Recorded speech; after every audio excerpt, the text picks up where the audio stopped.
So this is our test piece for the red handrails.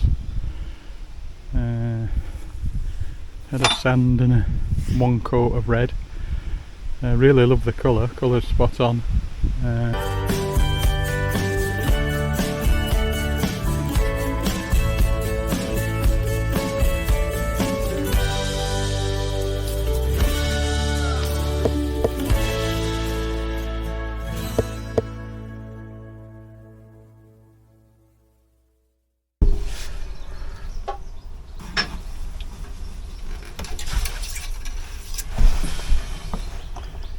Ooh, slightly over full.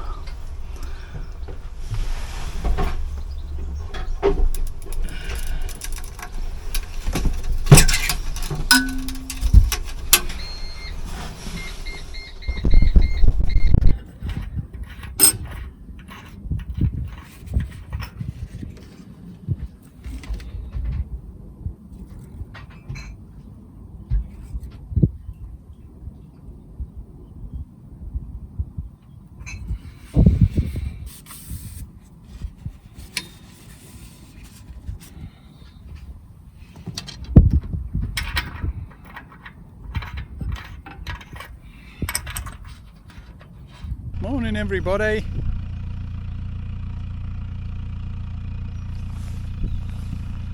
We're just setting off. We're in a bit of a queue for the first lock. Carol's going to talk to me.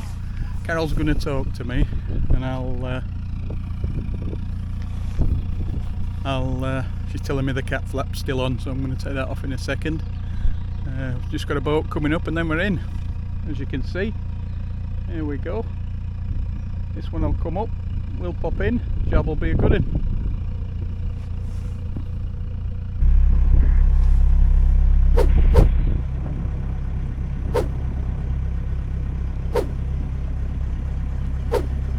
Morning.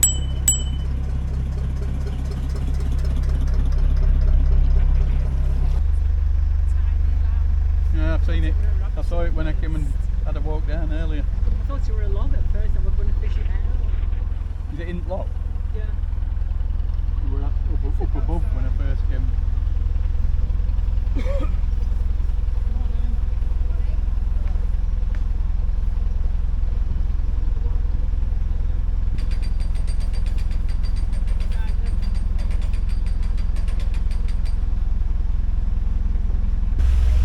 So this is the one and only lock for today, because we're doing all of a mile. Which will take us down to Fradley Junction or just above. This is Wood End Lock 20, which we've been moored up just above last night, and hopefully we're going to hop on the 14-day moorings and more for the weekend, I think. So, morning again. Morning. The boss is back. She's done her lock for the day. I have. That's it, she's finished. Feet up, bread on. Feet up. We lost arm. Oh yeah. Took arm out. It might be finished bread actually. So yes, it all became a bit of a rush all of a sudden. Anyway, We're through. we're down. Hopefully we can get a mooring now. Yeah. If not, I'm going to moor up before it. Wait to see if somebody moves. Yeah. Somebody will be on the move. That lady I've been talking to, she said that somebody was setting off and somebody else would play with the ropes as though they were about to launch.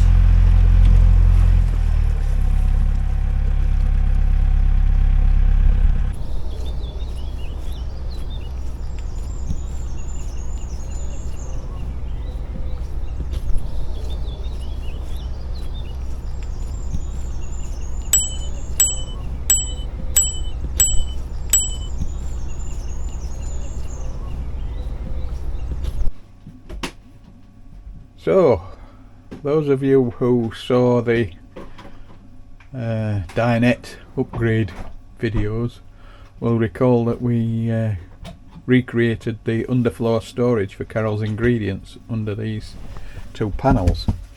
Anyway, I've been using them for a few months now, and it quickly became plain to see that they were quite difficult to operate. There were a lot of weight in them.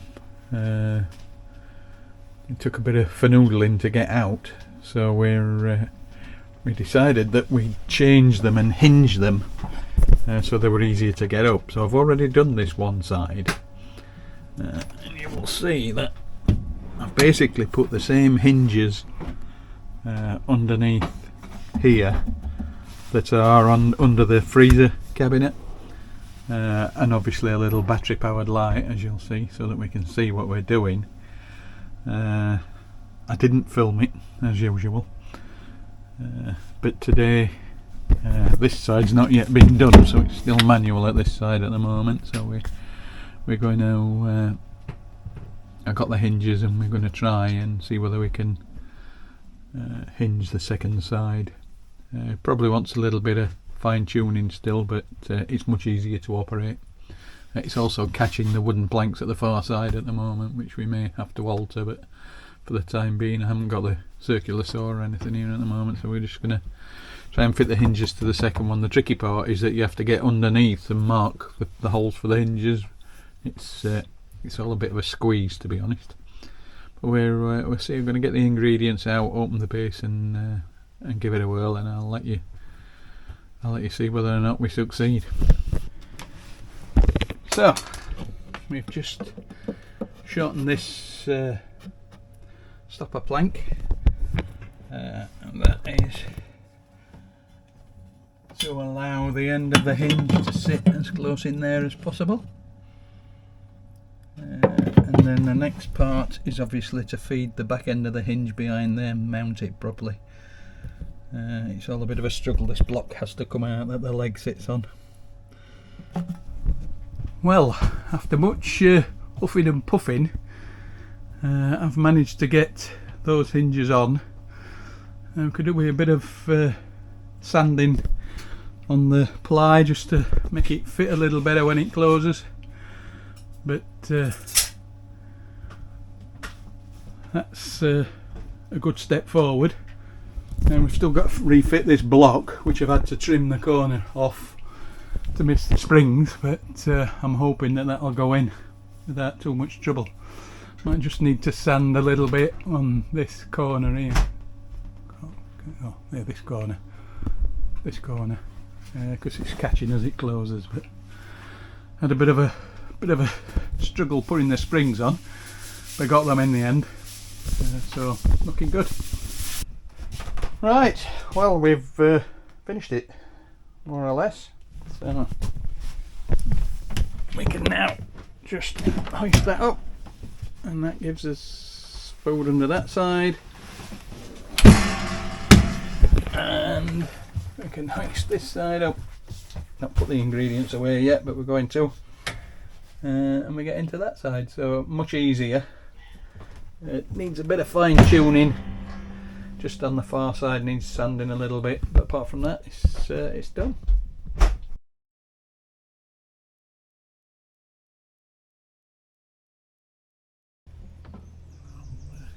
Best to get in front of you. I've done a couple of bits over there, so if you want to just practice on that for a bit.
Morning again, everybody. Well, it's paint time. It's Forth Bridge. TOMMi is the reincarnation of the Forth Bridge. You've got to be painting summits, otherwise you're going backwards. Anyway, this is the light grey Craftsman raddle that we used on the decks on the front. It's lasted really well. We've done the patching and treating of the little rust spots, as you saw probably earlier in the video, and the idea now is to put a first coat of this grey on and just see how it takes, to see whether it's gonna pan out, and then if that works alright, we'll expand it. We're going to do just the stern part, the engine room, try it out, then try and do the reds on the handrails, just to see that it all fits together, works, and then we'll buy more paint and work our way down towards the front. The good news is that the front has not got as many rust spots as this back bit. It's the worst part of the boat for sure. Currently it looks like a leopard with black spots, as you will have seen, so we're keen to do something to disguise that, if nothing else. So join along as we get covered in paint. I'm not good with paint, I make a mess. That's why I'm following him, cleaning up. I'm under supervision.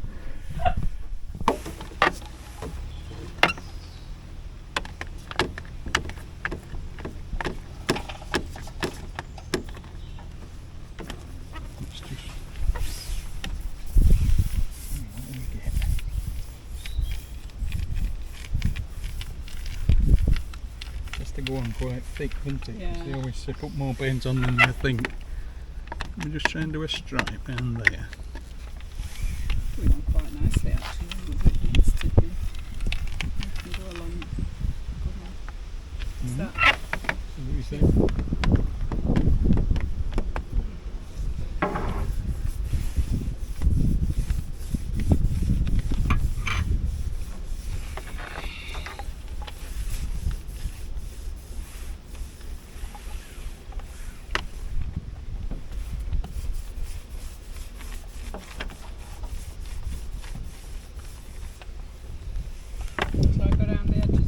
Yes, please.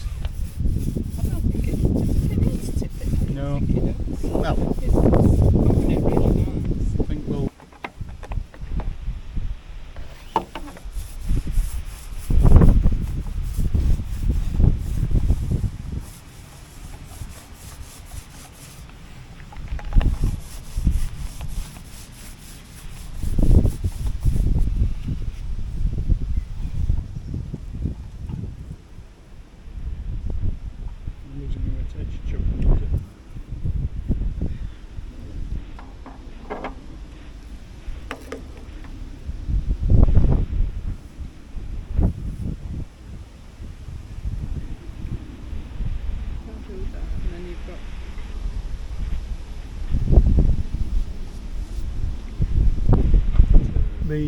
The roll is nice. Yeah. Definitely this type of roll. I'll have to order some more of these foam ones.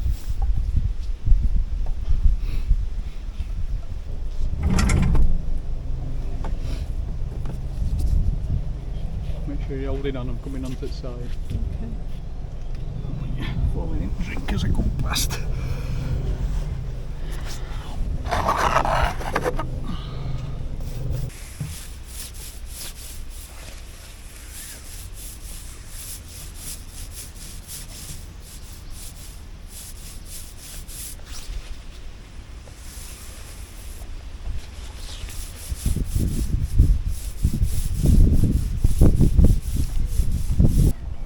Right, so we have succeeded in painting the first coat on this inner or stern roof section, or the grey anyway, which is our test bed really. See how it's going to turn out. If you look really closely on the surface, you can see the patches where I've ground the rust away, which doesn't look particularly good. However, I think it does look better than the rust. So we'll just have to suck it and see for a bit. I mean, ultimately it probably all wants taking back to metal, but that ain't going to happen this time. So if we're protecting it, that's good, I think. We're reasonably pleased with how it's gone. Obviously we need to do these red handrails next to see how that sets it off. There are a couple of bits like where we touched up last year, we know it's the wrong white because we couldn't get the right white. A bit disturbing that the rust's coming back already, but I suppose that's the difference between me and a professional. We'll see how we go. As you can see, we're now on to the important job where the gaffer does the cleaning up and deburrs all the mess that I've made. I hate this. I really, really hate cleaning up. But You what? You love cleaning. no, not paint. It's a horrible job. You love cleaning up after me. It's your vocation. Yes, dear. No sarky comments. Right, this is the day after the first coat. It's dried nicely. Looks okay at the moment. So we're going to put a second coat on this, and then I'm going to have a little play around with the reds at some point. See if we can smarten them up. And if that all works alright, we'll order some more paint and continue on with this junk. So we should be able to do up to this red line, complete this stern section, and then if that all works out alright, which it seems to be okay. I mean, the prep's not brilliant, but it's we've got rid of all the rust, we've treated what we can see, and we've sealed it up, so hopefully at least that's protecting things for another year, and then we'll see how we go after that. Oh, I forgot to film. Anyway, this has now had a second coat. Not so easy when the sun's out, as daft as it sounds. It's much easier in the shade. But anyway, we're good on that, and then I'm going to have a little tinker with seeing how this red grinds down just up at the top away from this paint job. Dries pretty quick, to be fair, but I've no idea if I've got it all because I couldn't see. While it was in the shade it was fine, but as soon as it came into sunlight you can't see whether you've painted over the bit that you've already done or not. So I wasn't particularly happy, but c'est la vie. So this is our test piece for the red handrails. Had a sand and one coat of red. I really love the colour's spot on. It seems to have done alright, not reacted with the paint that's underneath. So yeah, pretty happy with the finish really. So we'll start fitting that down at the far end now where we've done the roof. We'll start painting those red pieces, see what we get.